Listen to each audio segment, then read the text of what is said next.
Just kidding. Sergio's been teaching me Kung Fu, and apparently some of the shit that I've been doing is already Kung Fu. We talked before, I mentioned cow tipping. You know what cow tipping is? No. Could you explain it to me? Cliff, do you know what cow tipping is? Yes. Did you know that it's not real? It's not real. What is that? Can you explain it to me, please? Cow tipping. They don't know. Some people do. And there was people like, cow tipping's not real? Cow tipping's not real. Cow tipping, people say, hey, let's go out at night. The cows sleep standing up, and you go up to them and you push them and they fall over. Whenever someone says they've been cow tipping or they used to go cow tipping, you know you're talking to a liar. It's like a made-up thing. It's an urban legend. Oh, I see what you mean. Yeah. So let's talk about cow tipping of martial arts. It came up because I talked about I palm strike your nose into your brain and it kills you. That won't happen. So the next one.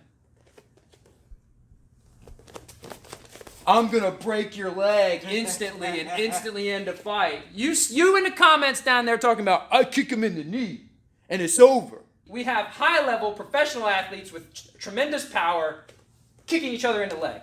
And yes, over time, on the back end, it creates injury.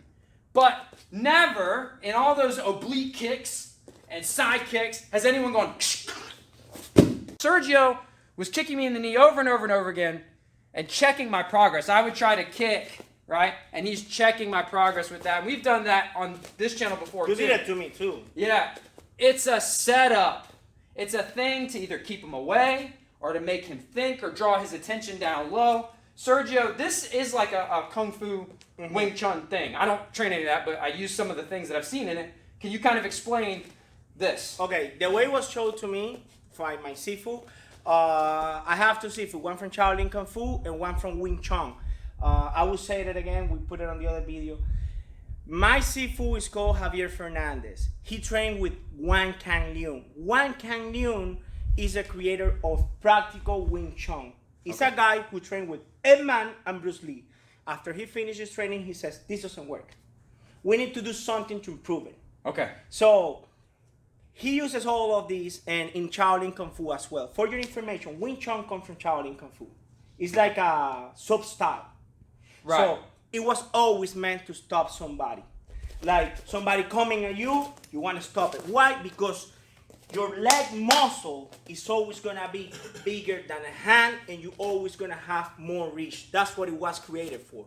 And actually, in the Bagua forms, you have a part where you change the positions, you throw the kick, and then you start circling your opponent. It was never intended to break somebody's leg. It's just either to stop movement, because if you can't move, you can't fight me, and you want to win one split second. If you throw me a kick, you want to stop his movement. You want to stop the root of the tree. That's what it is for. You may break somebody's leg. I'm not... Yeah. How? No, one thing. No. Yeah. You're talking to me. Yeah, right.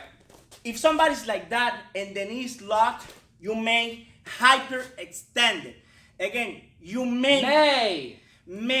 It's not a plan. The people that say this, what they mean is like, oh, you got a problem with me? Oh, I got a problem with you? Mike, fight over. I will offer myself as a sacrifice for the gods of YouTube. Yeah. I want you to do it. No, I'm not gonna do it. There is one trick that we use in Kung Fu to actually cause more damage. The success rate is small and you need to practice. To the side. You want to try to chip or move the patella. Oh, shit. So you want to actually, especially with shoes on, you have the shoes have like a thick heel. You pop. That's what you do. Let's get it close on this angle right here. Fuck that. Like that. You want to hit the patella. No. This is to stop a person. And this is to actually cause damage to the person.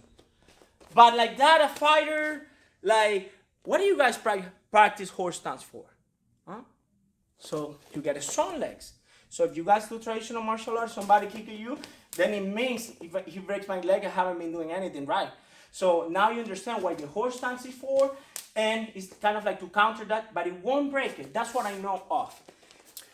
So one thing, and here's, people talk about should this strike be banned in combat sports? I don't think it will. The argument that it should be banned from combat sports is because it does not end fights. Not because it ends fights. It's because it does not end fights. And let me explain what I mean. Sergio, come here.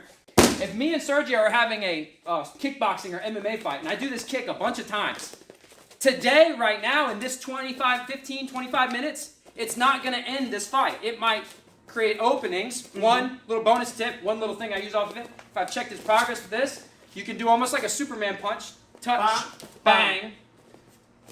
Boom, boom. It's not, it shouldn't, the argument against it is not that it should be banned because it ends the fight. It's because it does a disproportionate amount of damage for after the fight. It shortens the career. Without. It's the same with an eye poke or anything else, a small joint manipulation. They didn't ban this because I'm going to go whoosh. Fatality, I see mine. Yeah.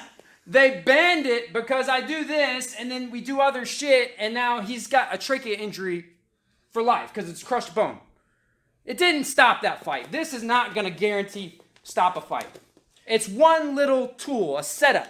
Mike, also remember, Kung Fu was supposed, it was in a time we had no internet, no videos. Many things were passed on to legends, and, like mouth to mouth. Things but got exactly, lost. Exaggerated. But it was also for the groin, so you know. And again, we talked about this in the seminar, the groin strike. And we in the video on your channel, we talked about the groin strike is not the end-all, be-all. Don't base your fight in one technique. It's better, you might disagree with me and many people will get mad at me. It's better to be master of several martial arts, like jack of all trades, than not just know one. I mean, translated for them. You want to be a jack of all trades, Exactly. master of none. You don't have to be a brilliant kickboxer and an amazing wrestler. You need to be pretty good at one and okay at the other. Because if you look at when a real Kung Fu practitioner fights, spars, trains, it mostly looks like kickboxing Yes. with some flavor. Exactly. That's what it is, man. Sergio from Practical Combat Martial Arts. I see Mike from How to Hurt. Taking Kung Fu and making it applicable to, the real world.